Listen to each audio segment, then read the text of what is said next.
আপনি জানেন কি ইউরেনাস গ্রহের কক্ষপথে নতুন একটি চাঁদ শনাক্ত করেছে নাসার জেমস ওয়েব স্পেস টেলিস্কোপ।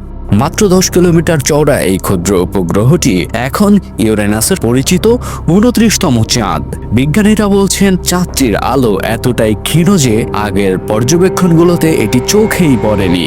এমনকি 40 বছর আগে ভয়েজার 2 মহাকাশযানও এটি শনাক্ত করতে পারেনি। ভাবা যায় গবেষকদের ধারণা ইউরেনাসের চারপাশে আরো অজানা ছোট উপগ্রহ লুকিয়ে থাকতে পারে। ইউরেনাসের চাঁদগুলোর নাম সাধারণত শেক্সপিয়র ও আলেকজান্ডার পোপের নাটক ও কবিতার চরিত্র থেকে নেওয়া হয়।